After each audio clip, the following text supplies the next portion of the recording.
আমার বিয়ের 4 দিন পরের ঘটনা। পরিবারের সবাই মিলে রাতের বেলা আমরা খেতে বসেছি, হঠাৎ কারেন্ট চলে গেল।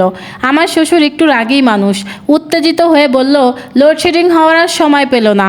এরপর আমার শ্বশুর আমাকে বলল, বৌমা কারেন্ট আসুক তারপরে টেবিলে খাবার দাও, এত গরমে কেউ খেতে পারে না। আমি বললাম ঠিক আছে বাবা। এরপরে সবাই একে অপরের সাথে কথা বলছে। আমার খুব ইচ্ছা করছে বারান্দায় দাঁড়িয়ে আমার স্বামীর সাথে গল্প করতে, তাই অন্ধকারে পা বাড়িয়ে বরের পায়ে চিমটি কেটে আমি বারান্দার দিকে চলে গেলাম। আমি ভেবেছিলাম আমার স্বামী বারান্দায় আসবে আর পেছনে থেকে আমাকে জড়িয়ে ধরবে, কিন্তু মোবাইলের টর্চ লাইট জ্বালিয়ে বারান্দায় এসে যেন আমার মাথা ঘুরে গেল। আমি দেখতে পাচ্ছি আমার স্বামী বারান্দায় দাঁড়িয়ে দক্ষিণা বাতাস খাচ্ছে, আর আমি ভাবতে লাগলাম তাহলে আমি তখন কার পায়ে চিমটি কাটলাম। এগুলা ভাবতে ভাবতে শরীরের লোম দাঁড়িয়ে গেল। ভাবলাম বারান্দায় দাঁড়ানো সত্যি কি আমার স্বামী নাকি ভূত। এরপর আমি চিৎকার দিয়ে বেহুশ হয়ে পড়লাম, ফ্লোরে পড়ে গেলাম।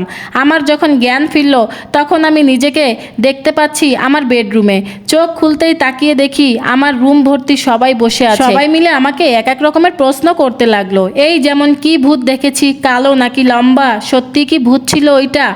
সব অদ্ভুত অদ্ভুত প্রশ্নের সম্মুখীন হতে হলো আমাকে, কিন্তু আমি কোনটার উত্তর দিব ভেবে পাচ্ছি না। এরপর আমার স্বামীকে ইশারা দিয়ে ওর কানটা আমার কাছে আনতে বললাম। আমি আমার স্বামীকে জিজ্ঞাসা করলাম আমাকে বিছানায় কে নিয়ে এসেছে। আমার স্বামী বলল আমি নিয়ে এসেছি, কিন্তু তুমি আমাকে দেখে এভাবে চিৎকার দিলে কেন।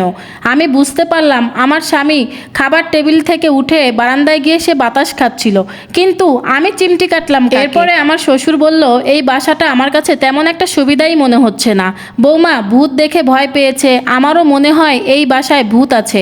শ্বশুর বলল কারেন্ট চলে যাওয়ার পরে অন্ধকারে আমার পায়ে দুটো চিমটি কাটা হয়েছে। এই বাসাটায় কারো এত বড় সাহস নেই যে আমার পায়ে চিমটি কাটবে, এটা ভূতেরই কাজ। শ্বশুরের এমন কথা শুনে আমি থ হয়ে গেলাম। আমি বুঝতে পারলাম তাহলে আমি আমার শ্বশুরের পায়ে চিমটি কেটেছি, কিন্তু আরেকটা চিমটি কে কাটলো। আমি তো একটা চিমটি কেটেছিলাম। এরপর আমার স্বামী বলল আব্বু এই বিষয়ে আমি তোমার সাথে সকালে কথা বলবো। এরপর আমার শাশুড়ি আম্মা বলল যে যার রুমে চলে যাও। আমার শ্বশুর শাশুড়ি, আমার ননদের জামাই রুম থেকে চলে গেল, আর আমি আমার স্বামীর সাথে সেদিন বেশি কথা বললাম না, চুপচাপ শুয়ে পড়লাম। কারণ আমি আজকে অনেক বড় একটাই অন্যায় করেছি, বউ হয়ে শ্বশুরের পায়ে চিমটি কেটেছি। এরপর সকালবেলা আমি রান্নাঘরে রান্না করছিলাম, এমন সময় আমার স্বামী রান্নাঘরে উকি মেরে বলল তাড়াতাড়ি রান্না করো, আমার অফিসের সময় হয়ে যাচ্ছে, আমি গোসলে করে আসি। এই কথা বলে সে ওয়াশরুমের দিকে চলে গেল, আর আমার মনের মধ্যে তখন দুষ্টু বুদ্ধি কাজ করছিল, তাই রান্নার গ্যাসটা অফ করে হাতে একটা গ্লাস নিয়ে সোজা ওয়াশরুমের দিকে চলে গেলাম।